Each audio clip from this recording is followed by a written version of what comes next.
Gracias, Betulio, por el contacto desde el Instituto Central Vicente Cáceres. Le damos la bienvenida a nuestros invitados en esta mañana para conversar sobre el tema de los desafíos que existen en la seguridad cibernética en nuestro país. Nos acompaña Natalie Acosta, ella es investigadora de seguridad digital y cibernética en Honduras y además es la CEO de Smartcom, y también Mario Serna, especialista en seguridad digital y cibernética. Bienvenidos, gracias por acompañarnos esta mañana en 24 AM. Muchas gracias, Bessie, buenos días, y Cristel también. Gracias por la invitación. Sí, la idea nuestra idea de hacer esta investigación, más o menos para poner en contexto qué es lo que estamos promoviendo, es una actualización de lo que está ocurriendo en Honduras con algunas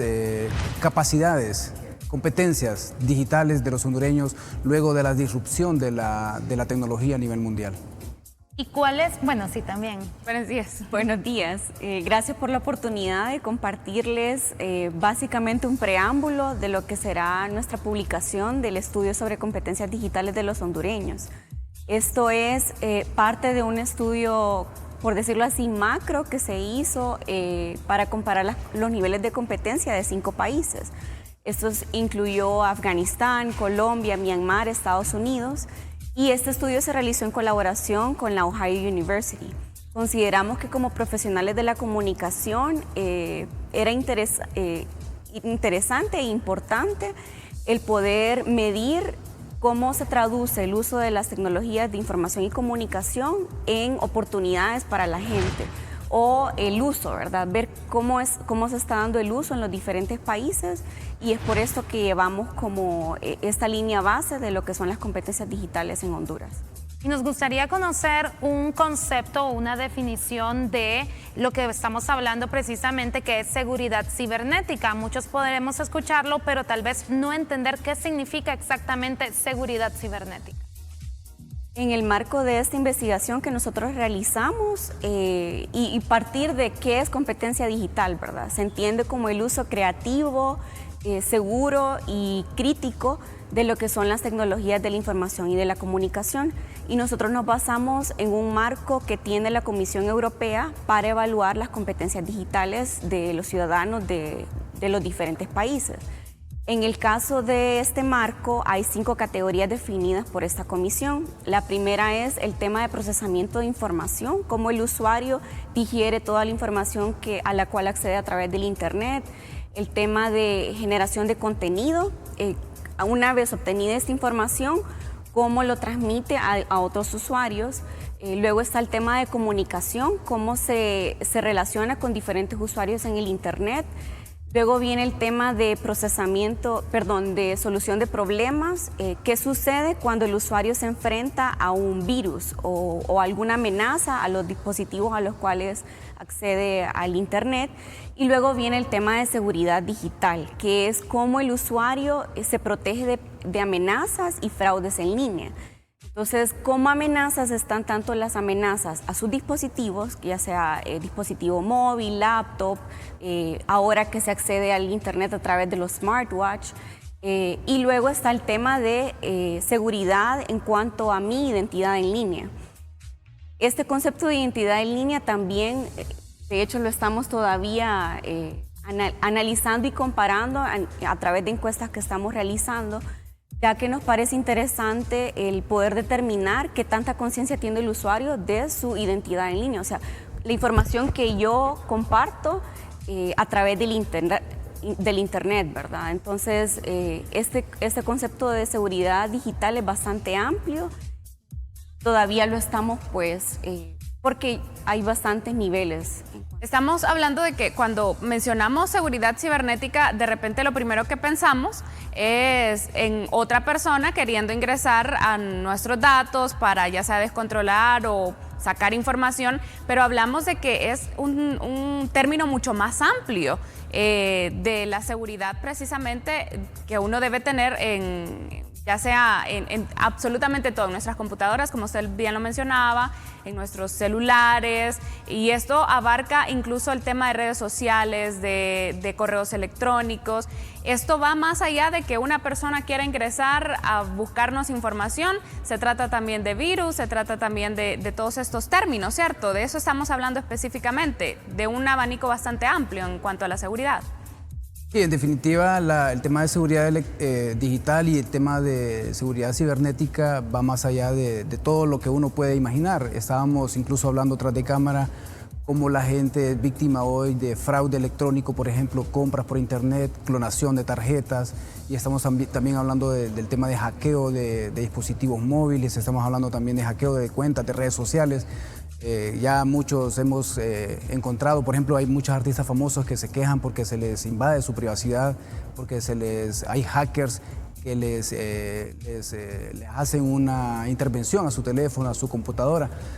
Y entonces sí, el concepto va mucho más allá de lo que uno tradicionalmente conoce. Y solamente quisiera hacer un aporte importante sobre el tema de la investigación que se está compartiendo, y es que en Honduras esta investigación nace porque se identifica que hay una brecha que no está siendo cubierta, sobre todo en el tema de medición. Si bien la Comisión Nacional de Telecomunicaciones y el Instituto Nacional de Estadísticas maneja cantidades de personas que están consumiendo Internet, la estadística de cuántas personas son las que utilizan dispositivos móviles, por ejemplo, no se está midiendo el término de la capacidad, es decir, la capacidad que yo tengo para protegerme.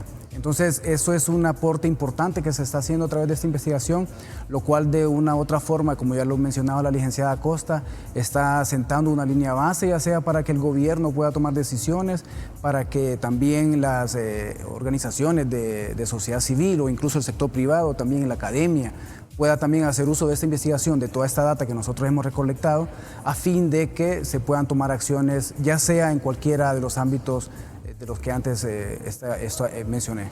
Y como usuarios, ¿qué tipo de acciones podemos implementar o qué tipo de controles podemos empezar a utilizar para evitar ser víctimas de un ciberataque?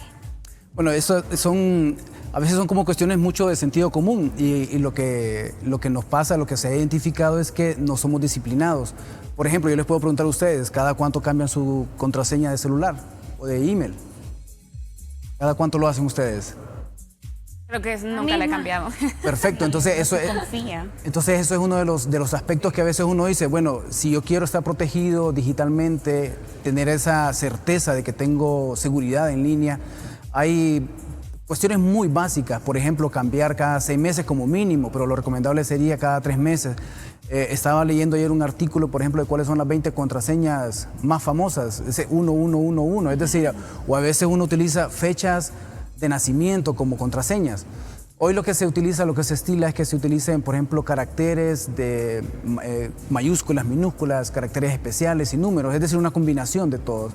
Y yo sé que es bien difícil porque debemos de tener contraseñas para Facebook, para el Twitter, para el Instagram, para ingresar al correo electrónico. Sin embargo, hay aplicaciones, por ejemplo, que ofrecen un servicio gratuito de manejo de contraseñas. Entonces, cosas como esas, por ejemplo, u otro, no sé a cuánto les ha pasado a ustedes que les roban la computadora o que el disco duro o la tarjeta madre de la computadora se arruina, se pierde toda la información.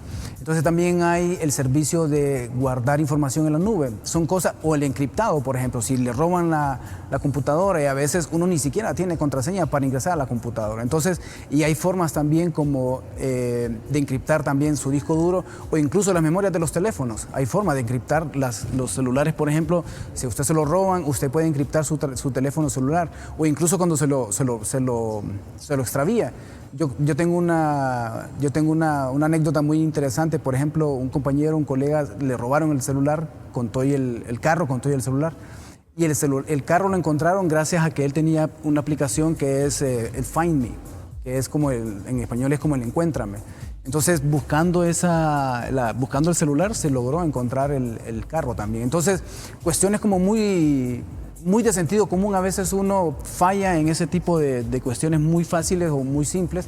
Entonces, Creo que ahí es como la reflexión es, de nuevo, la falta de disciplina que tenemos tanto para cuidarnos, ya sea virtualmente, creo que es uno de los elementos que más se ve revelado en esta situación. Creo que lo que hemos hecho es únicamente hacer uso del internet de manera más social o de manera como para diversión nada más, redes sociales, pero no tomamos la conciencia precisamente de lo que significa o la responsabilidad de utilizar redes sociales o de utilizar en general la web. Y eso es bastante importante lo que menciona porque incluso con temas tan específicos como qué voy a subir, una fotografía que de repente ponen, incluso hemos escuchado de intentos de secuestro porque suben una fotografía, números de placa de carros o el uniforme de los niños, de los hijos. Todos esos temas son de responsabilidad también a la hora de subir algo a la plataforma o a la web. Algo que usted mencionaba es que cambiar la contraseña, ¿cierto? Casi no solemos hacerlo. Hay aplicaciones o de repente, por ejemplo, en el tema de banca electrónica, quizá ellos sí, de cuando en cuando le están enviando, es momento de cambiar su contraseña, pero debería ser responsabilidad nuestra, ¿cierto? También hacer ese cambio y estar pendiente. O ya también las empresas deberían de ir concientizando en ese tema. Bueno, creo que aquí la responsabilidad inicial es del usuario, es decir, si yo quiero mantener mi cuenta de banco segura, yo tengo que tomar la iniciativa. Definitivamente los bancos y empresas en general, por ejemplo, yo sé que se toman, por ejemplo, tiendas como Amazon, se toman muy en serio este tema, sobre todo cuando a nivel, Honduras es un país realmente pequeño, pero digamos en Estados Unidos, en Europa, las compras, mueven billones y billones de dólares. Entonces las transacciones electrónicas son una situación que a nivel global sí están tomando las medidas de precaución las empresas. En el caso de Honduras, por ejemplo, siento que las empresas también están dando ese paso hacia proteger a sus beneficiarios o a sus afiliados, pero uno definitivamente es responsable, siento yo, de lo que uno publica, de lo que cómo maneja su seguridad digital. Y creo que es un elemento importante lo que usted mencionaba, de qué cosas publicamos y qué cosas no. Y él lo mencionaba la licenciada Acosta, el tema de la identidad digital que uno puede tener. Es decir, si yo ando publicando, aquí estoy digamos, en tal bar o estoy en tal hotel, es decir, estoy dando una impresión de que tengo un lujo, una vida de lujo, entonces eso manda un mal mensaje a las personas que pueden estar, sobre todo en el tema delincuencial. Y creo que también, y es importante también, por ejemplo, hablando siempre del tema de identidad digital, hoy, por ejemplo, la Embajada de Estados Unidos está solicitando ahora acceso a las redes sociales, es decir, va a revisar las redes sociales de cada persona para el trámite de solicitud de visa. Y también es como, de nuevo, ¿no? En el tema de manejo de redes sociales, nosotros a veces somos como, de una u otra forma, bien irresponsables. Yo conozco amigos, por ejemplo, que tienen su cuenta de perfil abierta. Es decir, cualquier persona puede acceder, cualquier persona les puede mandar un mensaje o un phishing, que eso es como una técnica bastante antigua, pero que hoy estamos cayendo. Es decir, te mando este link, visita para que mires mujeres, por ejemplo, candentes. Entonces uno le da clic al link y lo que uno hace está autorizando a un programa para que le acceda a todos los datos. Entonces, de una u otra forma, lo que se ha evidenciado también en esta investigación que ha realizado Smartcom es que sí es necesario fortalecer las capacidades digitales de los hondureños, sobre todo en el tema de seguridad digital. Y a nivel empresarial, ¿qué medidas se pueden hacer también? Porque escuchamos que los ciberataques no solo llegan a uno de usuario independiente, sino que a nivel empresarial quizá quiere robar la cartera de clientes, los contactos. ¿Qué medidas debe de tomar una empresa para protegerse y sobre todo que sus empleados estén constantemente capacitados en este tema, que a veces lo dejamos de lado y tal vez el rubro de la empresa no es tecnología y por ende sus empleados no están capacitados en este rubro? ¿Qué controles debe de realizar una empresa? Sí, definitivamente. Y aquí, y qué bueno, interesante la pregunta porque sí se ha identificado, por ejemplo, que mucho de la empresa privada que tenemos en Honduras a veces no creen en este tipo de amenazas. Y la verdad que al final hacer una inversión, por ejemplo, en capacitación, en la adquisición de software para salvaguardar ya sea la integridad de física, incluso también de sus clientes, se ve como no como una inversión, sino que más bien se ve como un gasto. Y definitivamente el tema de seguridad electrónica, de seguridad digital, cibernética, es una de las situaciones que sí está tomando mucho auge a nivel internacional. Hoy en día con tanto software, con tantos programas que la gente puede acceder, incluso desde casa, una persona puede realizar un hackeo. Creemos que eso es una tarea pendiente todavía.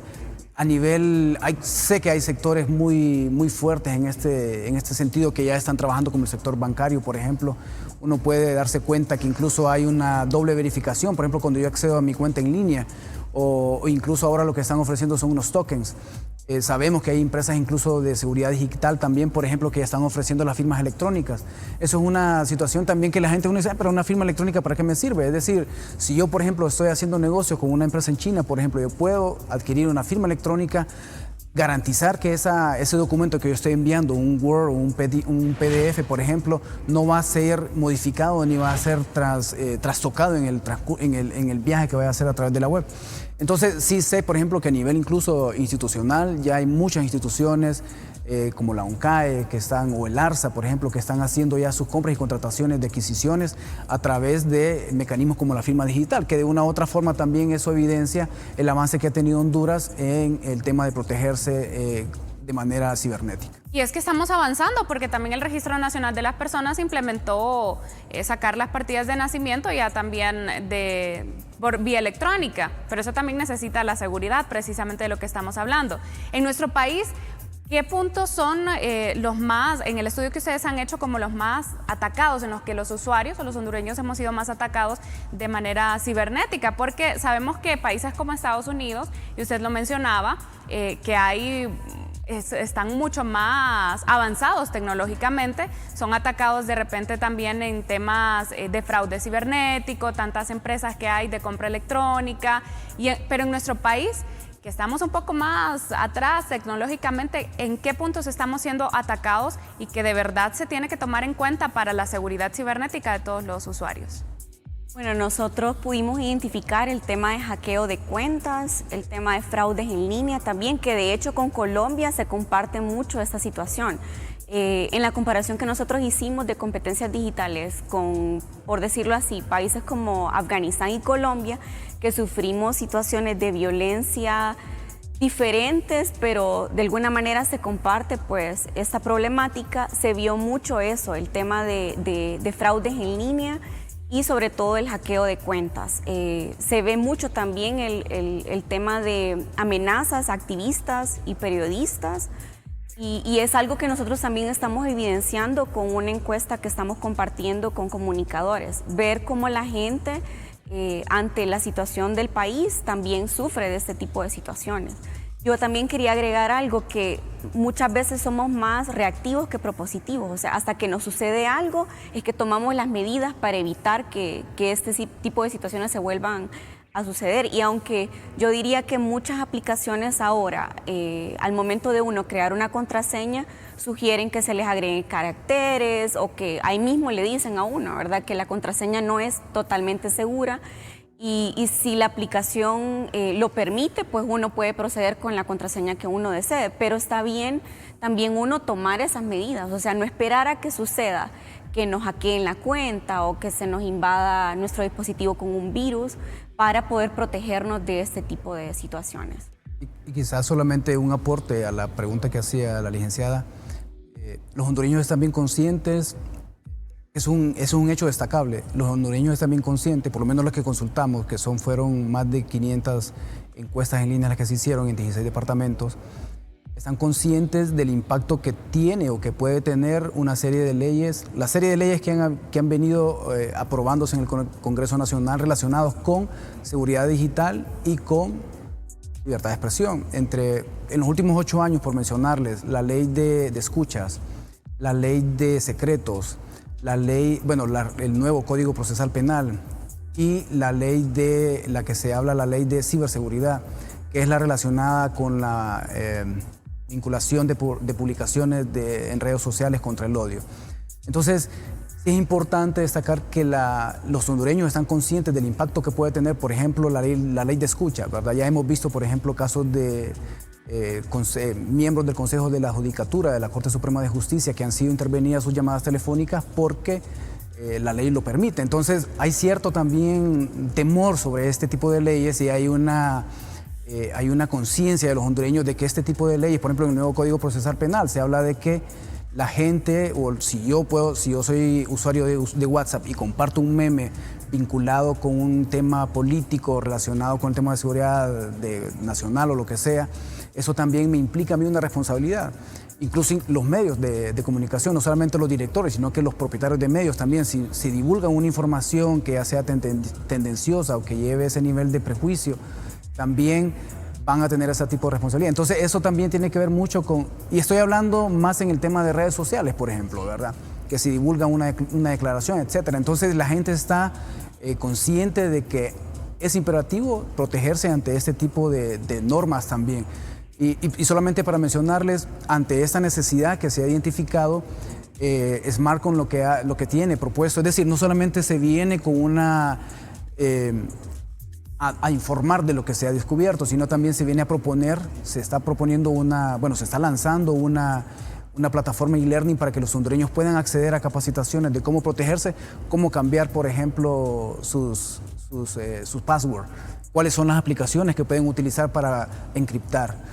Y son capacitaciones gratuitas. Entonces, más allá de la acción meramente informativa de la investigación, lo que se está haciendo es proponiendo, planteando, lanzando una plataforma para que los hondureños, y con un enfoque también muy específico, yo soy periodista, entonces vamos a tener una plataforma específica también para periodistas y activistas para que se capaciten de manera gratuita en esta plataforma que va a lanzar Smartcom. Usted mencionaba algo bien interesante y es el tema de que incluso estamos viendo en estos días que la gente dice voy a aprovechar ahorita antes de que entre en vigencia el nuevo Código Penal para publicar todo lo que yo quiera respecto a temas políticos específicamente.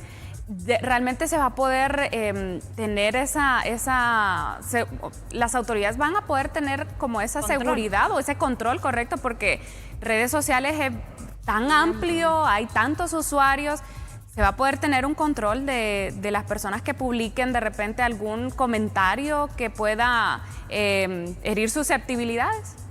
Sí, definitivamente creo que, y solamente para hacerle mención a lo que ocurrió antes en una reforma que hubo en el Código Procesal Penal antes, en el anterior, que era el artículo que se le llamó el Código 335B, que se refería específicamente al tema de divulgación y publicación de información en las redes sociales, que al final el presidente del Congreso, Mauricio Oliva, lo terminó derogando, ¿verdad? Cuando hubo una presión muy fuerte del Colegio de Periodistas de Honduras, también de la Asociación de Prensa Hondureña. Entonces, ahí lo que se mencionaba también y lo que tengo entendido en esta ley de ciberseguridad, se habla de la creación de un consejo que va a evaluar las publicaciones que se hagan a nivel de redes sociales. Y aquí el debate es, o sea, ¿por qué se va a regular esto? Si ya, digamos, Facebook, Twitter, Instagram, todos tienen ya sus políticas de privacidad y políticas de uso que establecen el respeto a las normas morales y éticas establecidas a nivel mundial. Entonces, de nuevo, muchos hablan de que estas leyes tienen una especie de interés y de intención específica, pero sí, respondiendo a su pregunta de manera tácita, obviamente sí, es decir, las autoridades puede tener esa capacidad para controlar o para verificar qué se está publicando, ¿verdad? Sobre todo a nivel político. Ahora, ¿qué hacer ya siempre en temas de ciberataques? ¿Qué hacer si estoy siendo víctima de un ciberataque, de un fraude electrónico que está involucrada mi tarjeta de crédito, que yo la introduje y realmente están robando mis datos o están robando mi dinero? En esta postura, ¿qué debo de hacer primero? Porque a veces desconocemos cuál sería lo que tenemos que hacer, el actuar. Pues yo diría que de forma inmediata reportar ya sea si es algo en el tema de e-commerce o con mi tarjeta de crédito o de débito, lo primero es reportar, verificar la información que se tiene, que de hecho ya nos ha sucedido que se nos han hecho fraudes a tarjetas de crédito por cantidades que uno ni tiene ni idea, ¿verdad? En qué momento compró tanto.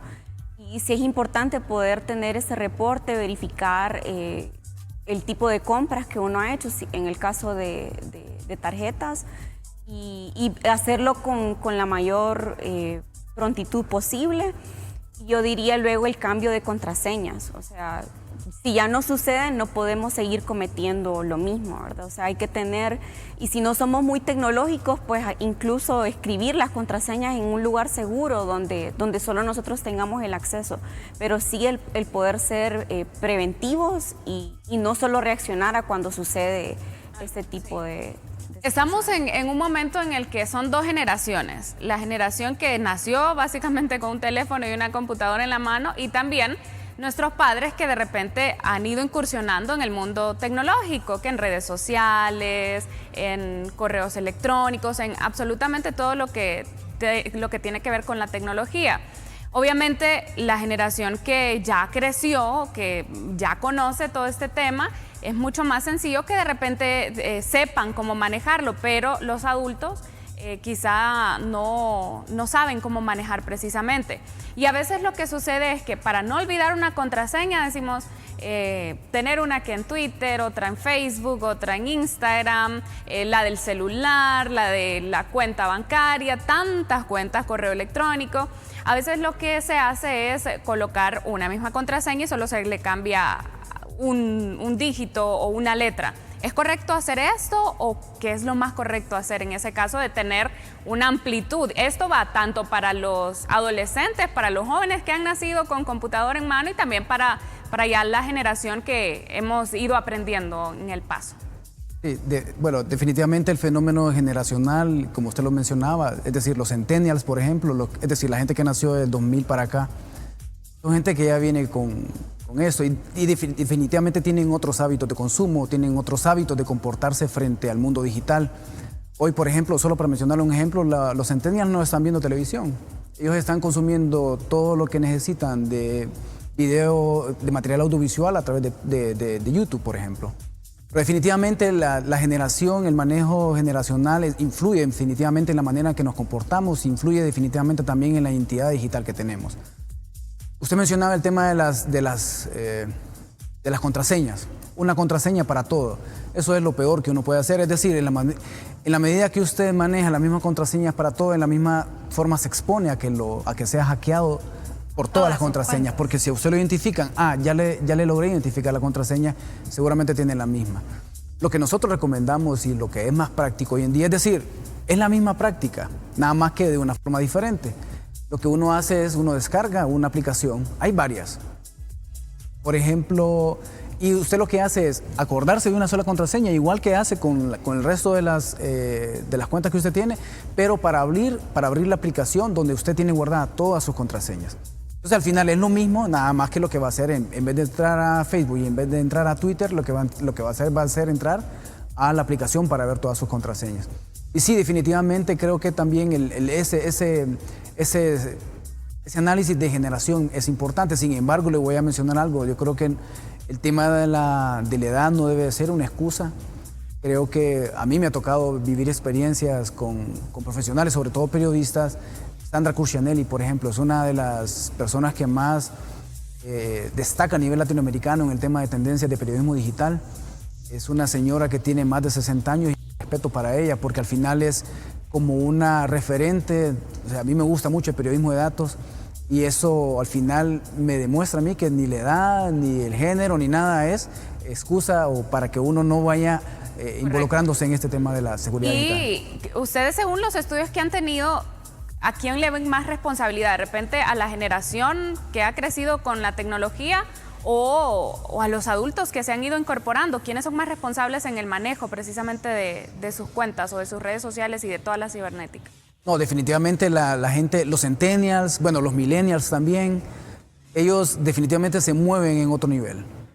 Creo que eso es una ventaja, considerando los que hay. Nosotros, por ejemplo, los que somos generación X, un poquito por ahí, los baby boomers todavía son mucho más. Entonces es como, sí, definitivamente nacen en otro ambiente y eso ayuda a desenvolverse de manera más natural, sobre todo en estos nuevos dispositivos con los que uno crece. También mencionar, solo se me venía en mente que en la medida en la que las plataformas o las aplicaciones quieren facilitar al usuario el acceso o la creación de cuentas, menos información piden o te piden que vincules con tu cuenta de Google, de Facebook, solo le da aceptar. Y muchas veces, o sea, claro que no representan como una amenaza real de inicio, pero también vale la pena tomarnos el cuidado de ver a qué le estamos dando a aceptar o qué tipo es lo mismo, ¿verdad? Mi identidad digital, qué tanta información yo estoy proveyéndoles. Entonces, tomar también ese tipo de consideraciones al momento que creemos nuestras cuentas, porque aunque parezca muy fácil solo darle a aceptar a todo, hay que tener esa conciencia de que, o sea, es ceder esa soberanía, ¿verdad? De qué tanta información yo le estoy proveyendo a esta aplicación. Y sobre todo también el hecho de estar alerta ante situaciones que normalmente no le ponemos atención, o el hecho de que en estos momentos hay cantidad de aplicaciones para cualquier cosa, hasta para recordar, bueno, qué sé yo. Hay tanta cantidad de aplicaciones que a veces nosotros ingresamos nuestros datos. Es peligroso ingresar los datos en cualquier aplicación que nosotros descarguemos. Hay que ver si esta aplicación es fidedigna o es de una fuente confiable, porque esto suele suceder. Ahora nos mandan links para descargar aplicaciones y nosotros ingresamos nuestros datos y probablemente los mismos datos que estamos ingresando son los datos de nuestras cuentas anteriores. ¿Cómo tener ese control o esa alerta cuando uno ya puede sentir que va a ser víctima de un ciberataque? ¿Qué elementos debemos de encontrar para no ser víctimas de ellos? Sobre todo, de tener esa alerta de que algo no está bien. Sí. Bueno, creo que ahí cuando uno va a descargar, yo lo que recomiendo es, si uno va a descargar una aplicación, uno tiene que fijarse obviamente en el App Store o si va a ser también en el Play Store. Si son de estas dos compañías, creo que de una u otra forma hay cierto nivel de seguridad. Lo que pasa es que a veces uno descarga aplicaciones que son APIs, que uno le dice, es decir, son códigos abiertos, es decir, que están todavía en su formación beta. Cuando uno lo que hace es descargar, uno acepta las condiciones de quien está creando esta aplicación. Pero en el caso de las que están en el Play Store, por ejemplo, lo que yo recomendaría es siempre fíjense bien en el número de descargas que tiene. Es decir, entre mayor descargas tiene, eso me da a mí cierto nivel de seguridad. Y la otra cuestión importante es la última actualización de la aplicación, porque puede ser una aplicación que fue actualizada en 2015, por ejemplo, yo no la descargaría. De hecho, no descargaría ni siquiera una aplicación que fue actualizada en el 2018. Por un lado. Y por el otro lado, siempre, hoy lo que se está hablando es, en la información es el tema de usabilidad. Yo lo que hago, por ejemplo, aplicaciones como Airbnb, por ejemplo, o TripAdvisor, por ejemplo, lo que hace la gente es siempre váyanse a los reviews, a los comentarios de la gente. Esta aplicación no sirve, esta aplicación es mala, esta aplicación me robó mi información, esta aplicación X o Y situación. Entonces siempre revisen los comentarios o los reviews que las personas pueden tener. Creo que eso es como de manera general para cuando uno va a descargar información de este tipo. Y volviendo al tema que planteaba la licenciada Acosta, miren, el negocio de Google y el negocio de